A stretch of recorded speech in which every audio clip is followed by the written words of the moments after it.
जगन्नाथ सांग मैंने मुंजना स्वागत करुच्ची मोर एक नुआ को ब्लॉग को तो चलते आज ब्लॉग टी स्टार्ट करवा। काली तो उषा गला आज सकाळु पखाड़ खाया सब व्यवस्था है। भात बसची पाग आज पूरा रज पाग कर देखो सकाळु टे खरा बाहर एवं देखला बेलू अंधार कर दिया पूरा कि पाग आज काली उषा को आज पखाड़ खाईदेव शुई पड़ो पाग बढ़िया कर बापा ये बापा आसले पखाड़ खाऊँच ये माँ आमर चला तरकारी माछ नाड़ी बोईतालु सब काटुन परिबा ये शाग खडरा सरी जाइए भजा भी हो सारी एवं जी पखाड़ खाइबे। रोषे पत्र सकाळ सरीगला मुझे आसगली भात खाया पखाड़ खाया जेहेतु काली उषा थिला उपास से मु पखाड़ खाया आसलु मु पखाड़ सांग कौन कौन सब बनई आपण मानक देखा। ये फास्ट भात ये शाग ये पुटल आलू भजा आठी देखु आलू चकटा देर आंबुल पकईक आलूर आलू चकटा हम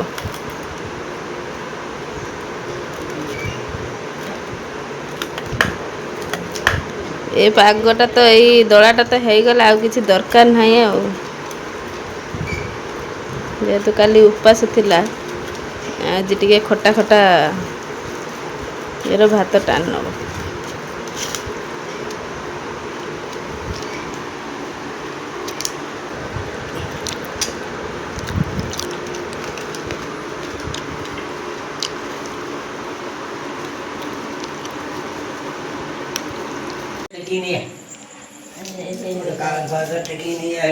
आम गोटे चेमुणिया देखो ये तार फैन रे बाजिकी खसी पड़ा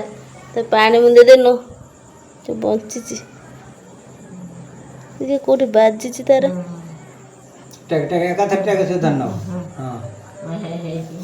खसी एरा खसी पड़ो बा से गुड़र धरी ना ये ना कि खसी पड़ा पूरा ये होगला केमी से हो फैन चला है फैन देहर बाजिकी पोड़गला तले आसिकी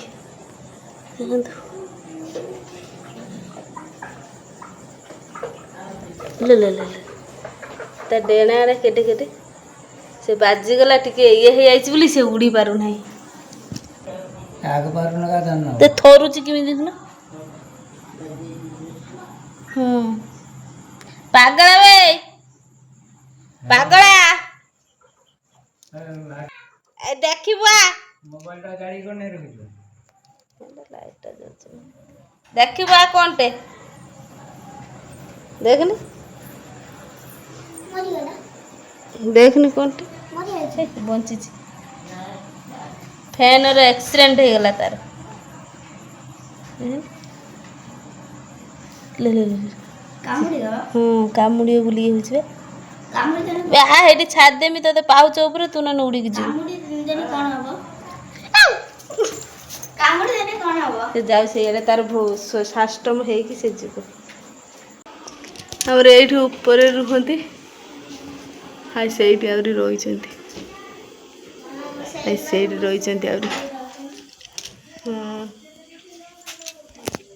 दिन बेला तो साधार हो जाता चला तरकारी शाग फाग सब हो जाता आईस हो नाला जेहेतु आज संडे अच्छी आम गोटे छोट मार्केट अच्छी से आज हाट थिला बापा जाइए आनी माछ राति बेले माछ तरकारी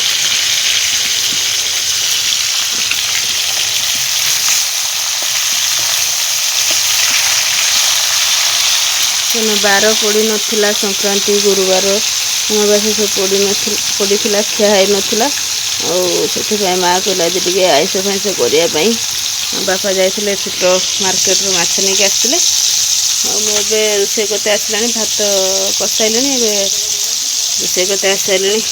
टमाटो मसला फसला सब बाटिक रेडी कर देती खाली माछ भाजीदे मसला फसला कषि तरकारी रेडी रह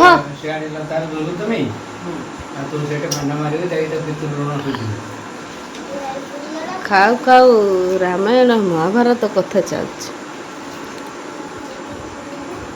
ଆଉ ଇଏ ଏଠି ବସି ଭାଷଣ ଦଉଛି। କଣ ପୋଡ଼ିଲେ ଶ୍ରୀକୃଷ୍ଣ ଆମ ତିନିଟା ରହିଲା ପୋଡ଼ିଲାନି।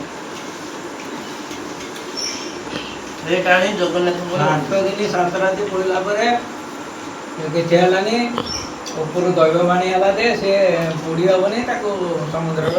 ଭସେଇ ଦିଅ। ଭସେଇ ଦେଲେ ସେ ଆସିକି ନାଗିଲା ବାଙ୍କି ମୁହାଣରେ।